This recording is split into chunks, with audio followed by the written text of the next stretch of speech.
Hello friends, welcome to savage point. நான் உங்கள் ஏஎஸ்கேஸ் actor பிரபாஸோட ஆக்டிங்கில் ராஜா சாப் அந்த படத்தோட டீசர் இன்னைக்கு ரிலீஸ் ஆகிறதா இருந்தது. சரி, ஓகே, யூஸ்வலாக எப்பயும் போல நம்ம வந்து பிரேக் டவுனை போட்டுடலாம் அப்படின்ற மாதிரி ரெடி ஆகிட்டு இருந்த எனக்கு ஒரு பேரதிர்ச்சியாக அந்த டீசர் வந்து பார்த்தீங்கன்னா இது வந்து பிரேக் டவுன் மெட்டீரியல், இது வந்து ஒரு ரோஸ்ட் மெட்டீரியல் அப்படின்ற அளவுக்கு வச்சு செஞ்சிருச்சு. நான் எக்ஸ்பெக்ட் பண்ணது ஒன்று, பட் எனக்கு கிடைச்சது ஒன்றுன்ற மாதிரி இந்த ஒரு விஷயத்த ஆக்டர் பிரபாஸோட கெரியர்லேருந்து நான் எதிர்பார்க்கல. இந்த மாதிரியான ஒரு ஜானரை அவர் பிக் பண்ணுவாருன்னு. ஓவராலாக அந்த டீசரை பற்றி பேச வேண்டிய விஷயங்கள் நிறையா இருக்குது. அதனால் டைம் வேஸ்ட் பண்ணாமல் வாங்க நம்ம வீடியோக்குள்ளே போகலாம்.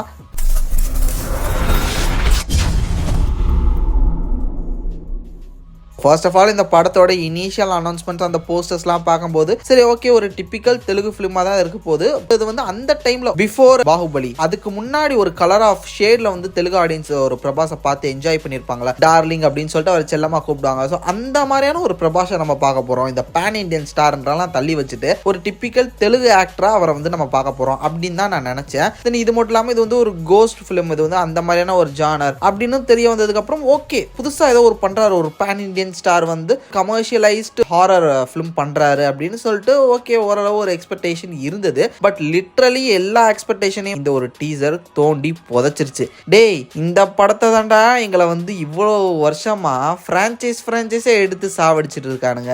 அரண்மனையில் இருக்கக்கூடிய 4 பாட்டும் காஞ்சனால இருக்கக்கூடிய 4 பாட்டையும் கலந்தடிச்சு செஞ்ச மாதிரி தான் இருக்குது டீசரை பார்க்கும்போது. எல்லாமே அப்படியே ஃபார்முலா இதுலயும் அப்ளைடு தான். 3 ஹீரோயினுக்கு படத்துல வேலை இருக்கோ இல்லையா, ஆனா 3 ஹீரோயின் வேணும் அப்படின்னு சொல்லிட்டு அந்த ஃபார்முலா இருக்கு டெஃபினட்டா. இது மட்டும் இல்லாம சிரிப்பு வருதோ இல்லையா, ஆனா காமெடி சீன் சொல்லிட்டு அதுக்கு ஏதோ ட்ரை பண்ணணும்னு சொல்லிட்டு ஒரு 10 சீனாவது இருக்கணும் படத்துல. அதுவும் இருக்கு அப்படின்னு நினைக்கிறேன் இந்த படத்துல பார்க்கும்போது தெரியுது.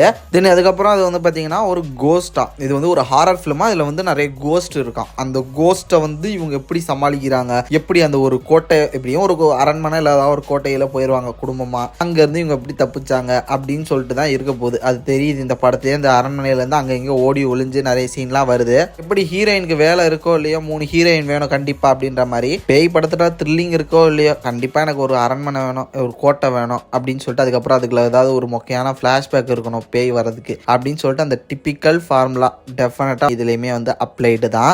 இது போதாதுன்னு டீசர்ல பேயை காட்டுறன்ற பேர்ல சிரிப்பு தான் மூட்டிட்டு இருந்தாங்க. என்னென்னமோ கிரியேச்சரை காட்டுறேன், அப்படியே புகை மூட்டமா நிறைய ஆவி வர மாதிரி காட்டுறேன், அப்படியே கை போற மாதிரி கால் போற மாதிரி. என்னடா காமெடி பண்றீங்க? ஹாலிவுட்காரனே பிராக்டிகல் எஃபெக்ட்ஸ்ல படம் எடுத்துக்கிட்டு இருக்கான். ஹாரர் ஃபிலிம்லாம் மனுஷங்களுக்கு மேக்கப் போட்டு நடிக்க வச்சு அப்படி பயமுறுத்தி சாவடிச்சிட்டு இருக்கான் அவன். காஞ்சரிங், ஈவில் டெட், இந்த மாதிரி எத்தனை படம் நம்ம பார்த்துருக்கோம். அவ்வளோ ப்ராக்டிகல் எஃபெக்ட்ஸ்ல, இந்த மாதிரி விஷுவல் எஃபெக்ட்ஸ்லாம் வந்து பார்த்தீங்கன்னா பேயை உருவாக்காமலே நம்மள பல படங்கள் வந்து நடுங்க வச்சிருக்கு. நீங்களாம் விஎஃப்எக்ஸ்க்கு அவ்வளோ காசு செலவு பண்ணி எதுக்குடா இவ்வளோ வேஸ்ட் பண்ணிட்டு இருக்கீங்க காசை? ப்ராக்டிகல் எஃபெக்ட்ஸ்லேயே நீங்க பயன்படுத்த மாட்டீங்க, சிரிப்பு தான் மூட்டுறீங்க பேய் படத்துல. இதுக்கு போகாதாதுன்னு இதுக்கு எதுக்கு விஎஃப்எக்ஸ் செலவு பண்ணி பேய் ஒன்று உருவாக்குறேன்னு சொல்லிட்டு காமெடி பண்ணிட்டு இருக்கீங்க. நீங்க பண்ற படத்துல காமெடி ஒர்க் அவுட் ஆகல, ஹாரரும் ஒர்க் அவுட் ஆகல, அப்புறம் எதுக்குடா அதை ஹாரர் காமெடின்னு சொல்லிட்டு ப்ரொமோட் பண்றீங்க அப்படின்ற மாதிரி தான் இருக்குது. ஃபர்ஸ்ட் ஆஃப் ஆல் இந்த ராகவன் சாரை வந்து பிடிச்சி அவர்கிட்ட இருந்து இந்த முதல்ல இந்த காஞ்சனா ஃபிலிம் பிரான்ச்சைஸோட ரைட்ஸை பிடுங்கணும்னு நான் சொல்லுவேன். ஏன்னா அவர் ஆரம்பிச்சு வச்சது தான், அங்கேருந்து ஸ்டார்ட் ஆனதான் இவங்க இப்போ ராஜா சாப் வரை வந்து நிற்கிது.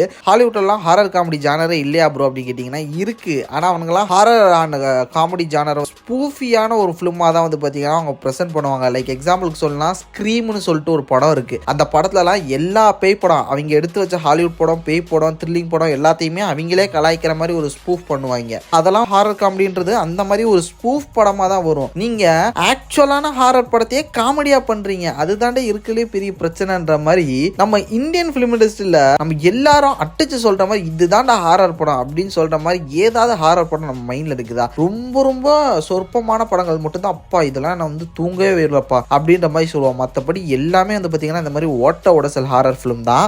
அந்த லிஸ்ட்ல எப்படி இந்த ராஜா சாபு போய் சேர்ந்துரும்னு நான் நினைக்கிறேன். கல்கி, சலாரு, இந்த மாதிரி பெரிய பெரிய பேன் இண்டியன் படம் கொடுத்துட்டு பிரபாஸ் இந்த ப்ராஜெக்ட்லயா போய் சேரணும் அப்படின்னு சொல்லிட்டு எனக்கு பர்சனலா தோணுச்சு. ஏன்னா அடுத்து ஸ்பிரிட் அப்படின்னு இருக்கு, சலார் 2 இருக்கு, கல்கி 2 இருக்கு, அவருக்குன்னு ஒரு லைன் அப் பெருசா இருக்குன்னும் போது எதுக்கு இந்த ஸ்பிரிட் பிரேக்கர்ல போய் முட்டணும் பிரபாஸ் அப்படின்னு சொல்லிட்டு எனக்கு தெரியல. பொறுத்திருந்து பார்ப்போம். இந்த வருஷம் தெலுங்கு சினிமாவில் பெரிய ஹீரோஸோட பிலிம்ஸ்ன்றதே ரொம்ப கம்மி. இப்போ பிரபாஸோட படம் இந்த வருஷம் வரப்போகுது, அல்லு அர்ஜுனோட படம் இல்ல, ராம் சரணோட விஜயகாந்தனோட படமும் மேபி இந்த வருஷத்துல எண்ட் ஆர் நெக்ஸ்ட் இயர் வரலாம். ஸோ இந்த மாதிரி வந்து ரொம்ப லோ டவுனாக தான் இருக்கு. பெரிய ஆக்டர்ஸ் அதுலேயும் முக்கியமாக பிரபாஸ் மாதிரியான ஆக்டர் இந்த ஜானரை சூஸ் பண்ணி நடிச்சது வந்து எனக்கு என்னமோ பெட்டர் சாய்ஸாக தோணலை. ஸோ நீங்கள் என்ன நினைக்கிறீங்க? ராஜாசாப் படத்தோட டீசர் பார்த்துட்டீங்களா? உங்களோட தாட்ஸ் அண்ட் வியூஸ்ன்றதை மறக்காம கீழே கமெண்ட் செக்ஷனில் மென்ஷன் பண்ணுங்க.